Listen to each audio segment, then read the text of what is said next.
Shalom saudara yang dikasihi Tuhan, selamat malam. One Way Ministry. Saat ini kita belajar bersama tentang firman Tuhan yang mengatakan bahwa Tuhan Yesus adalah penghapus dosa. Ya, nanti akan saya sertakan ayat-ayatnya tetap seperti biasa, ayat-ayat pendukungnya ya. Jadi Tuhan tuh mengatakan demikian saudara. Akulah Yohanes Pembaptis mengatakan ya, itu bahwa anak manusia itulah penghapus dosa. Dan nanti ada bukti-bukti bahwa dia telah menghapus dosa kita. Bagaimana saudara? Gini saudara, pada saat zaman dulu itu gini saudara, kalau orang menghapus dosa itu harus, kalau dia manusia yang berdosa itu dihukumnya disalibkan saudara.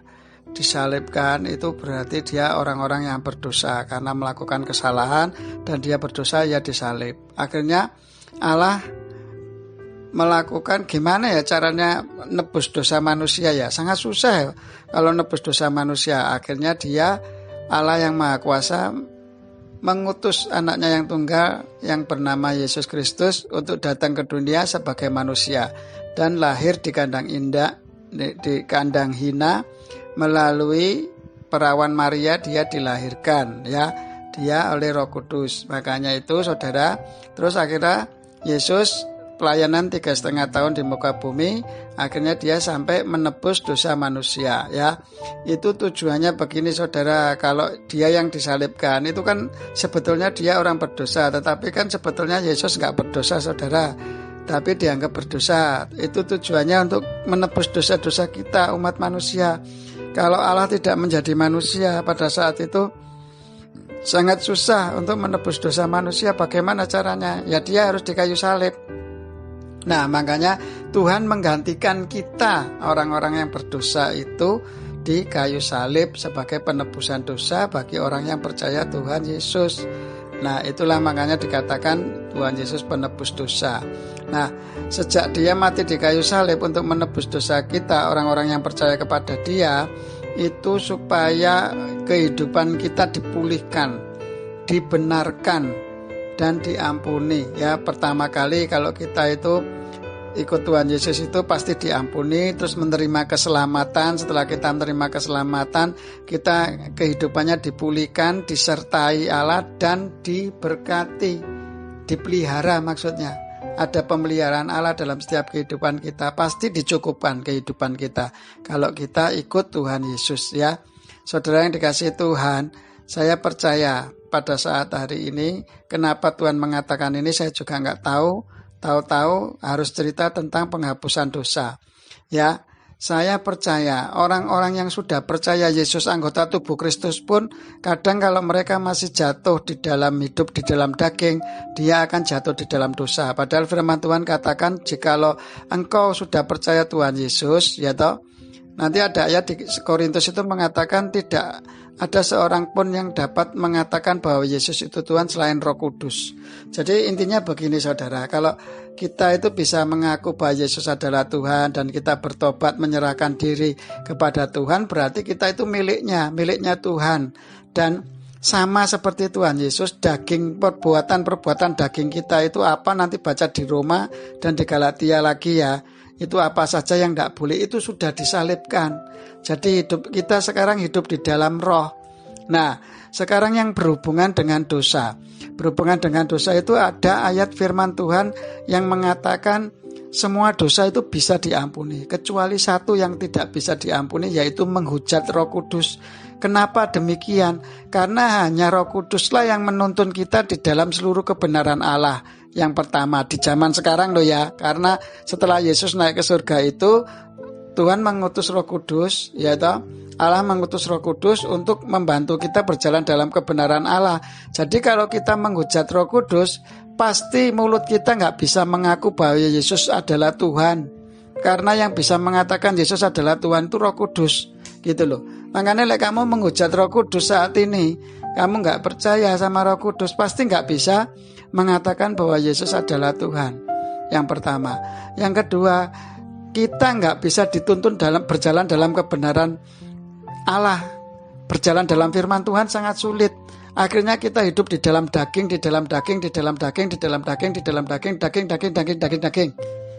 Akhirnya apa? Kebinasaan yang kita peroleh. Nah, makanya saudara yang dikasihi Tuhan, ini firman Tuhan sederhana tetapi sangat mendalam, saudara. Jadi, saudara yang dikasihi Tuhan, orang-orang yang bisa mengaku bahwa Yesus adalah Tuhan itu Roh Kudus sebenarnya. Lah, tetapi kalau mereka akhirnya tetap melakukan kedagingan di dalam hidupnya, tidak mau berjalan di dalam Roh Kudus, dalam tuntunan Roh Kudus, penuh Roh Kudus, penuh Roh dalam hidupnya, berjalan di dalam buah Roh ialah kasih, sukacita, damai sejahtera, kesabaran, kemurahan, kebaikan, kesetiaan, kelembutan serta penguasaan diri. Dari kesembilan roh ini tidak mau berjalan di dalam tuntunan Roh Kudus ini dalam hidupnya, lepas dari itu dan hidupnya dalam kedagingan, mereka yang disebut dengan antikris kalau di Alkitab disebutkan. Mereka orang-orang yang percaya Yesus tetapi tidak melakukan firman Tuhan. Itu disebut antikris, saudara yang dikasihi Tuhan. Ingat, kita semua sudah menjadi anggota tubuh Kristus apa enggak? Sudah percaya Tuhan Yesus enggak? Sudah berapa lama ikut Tuhan Yesus?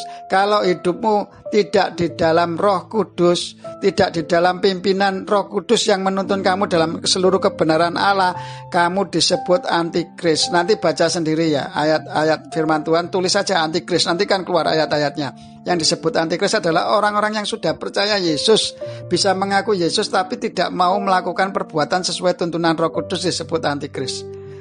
Nah, makanya saya bisa mengingatkan malam hari ini, hati-hati. Ini survei membuktikan ini, saudara.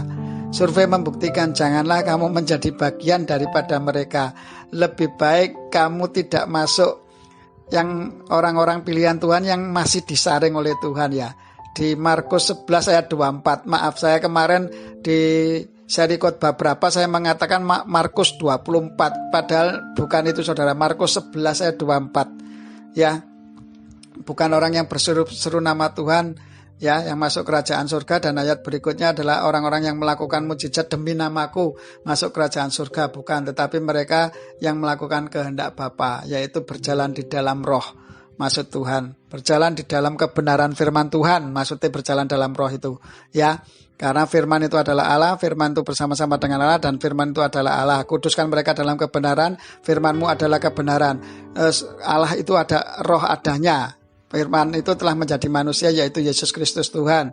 Jadi intinya semua ya, Allah, Yesus Kristus, hidup dalam firman dan kekudusan itu semuanya adalah sama, saudara. Makanya jikalau kita hidup di dalam firman Tuhan, berarti kita berjalan dalam kekudusan Allah, ya toh.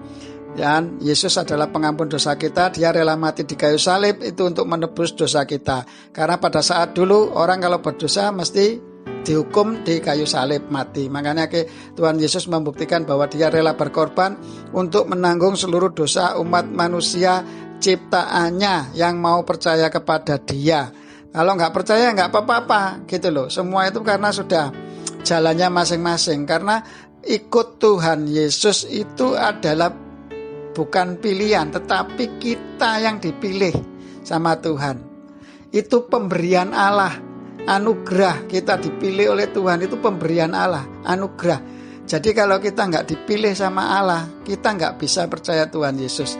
Bahkan mengaku bahwa Yesus Tuhan aja nggak bisa. Karena Roh Kudus tidak ada dalam dirinya. Makanya saudara-saudara anggota tubuh Kristus yang sudah percaya Tuhan Yesus, ayo janganlah engkau lari dari panggilan Tuhan, dari pemilihan Tuhan ini. Luar biasa loh, Allah sendiri yang memilih kita. Coba nek kalian itu tahu-tahu di dunia ini ya, tahu-tahu dipilih presiden Pak Jokowi jadi sebagai penasehatnya. Waduh, luar biasa no. Seluruh dunia bisa goncang no. Mas Bambang jadi penasehatnya Pak Jokowi. Wah dunianya morat-marit goncang-goncang kayak gempa bumi ngono, saudara. Loh lah, ini yang milih kita itu malah luar biasa, saudara. Allah sendiri yang memilih kita menjadi umatnya. Loh apa ngono kok ora bangga loh. Heran aku, menungso karo menungso kok bangga. Dipilih Sang Pencipta yang nanti kita meninggal balik kepadanya malah gak bangga. Aduh, saudara-saudara yang kasih Tuhan. Ayo balik ya. Terima kasih Bapak, pada malam hari ini biarlah Engkau firman yang sangat singkat sederhana ini biarlah bisa membuka mata rohani kita bahwa Engkau lah Yesus Kristus Tuhan Juru Selamat kami. Dan biarlah kami bukan penghujat-penghujat Roh Kudus, karena kalau kita menghujat Roh Kudus pasti kita tidak bisa mengaku bahwa Yesus Tuhan, karena cuma Roh Kuduslah yang bisa mengatakan itu. Makanya kami tidak akan diampuni pada saat kita menghujat Roh Kudus, karena kalau kita menghujat Roh Kudus, tidak percaya Roh Kudus, berarti kita tidak bisa mengaku bahwa Yesus Tuhan. Ada orang-orang yang berjalan dalam daging bisa mengaku Yesus Tuhan, tetapi Tuhan katakan itulah adalah antikris yang tidak mendapat bagian dalam kerajaan surga karena mereka melakukan kedagingan. Perbuatan daging adalah kebinasaan dan perbuatan daging adalah hidup di dalam dosa. Ya, terima kasih ya Bapak, terima kasih Yesus, terima kasih Roh Kudus. Malam hari ini kuasa firman-Mu bekerja atas pendengar-pendengar firman-Mu saat ini, baik di YouTube atau di media lain. Kami yakin Kau berkati juga semua sarana yang sudah Kau sediakan bagi kami, baik melalui pencipta HP ataupun pencipta YouTube ataupun semuanya. Tuhan, Engkau berkati semua, berikan roh pertobatan atas setiap kehidupan yang belum mengenal Engkau di dalam nama Yesus. Dan kami yakin semua Engkau kerjakan dengan kesempurnaan-Mu sendiri, bahwa kami orang-orang percaya memerintah bersama-sama dengan Engkau di pemerintahan 1000 tahun damai. Terima kasih Bapa, terima kasih Yesus, terima kasih Roh Kudus atas pengampunan dosa-Mu dan pulihkan kehidupan kami. Dan kami yakin penyertaan-Mu dan pemeliharaan-Mu selalu ada dalam setiap kehidupan kami. Biarlah dengan penuh sukacita bersyukur dan tekun berdoa di hadapan-Mu ya Bapa. Dan apa yang gak sempat kami pikir, renungkan, rancangan atas setiap kehidupan kami Engkau sudah sediakan bagi kami. Demikian juga kami persembahkan tubuh kami sebagai persembahan hidup kudus dan berkenan kepadamu, karena Engkau sendiri yang memberikan anugerah sehingga kami bisa mempersembahkan tubuh kami. Terima kasih Bapa. Kami kembalikan kepadamu segala kemuliaan, pujian, hormat, kuasa, keagungan, kejayaan, kemasyhuran, dan kekudusan hanya bagi nama Yesus Kristus atas kami semuanya. Di dalam nama Yesus. Amin.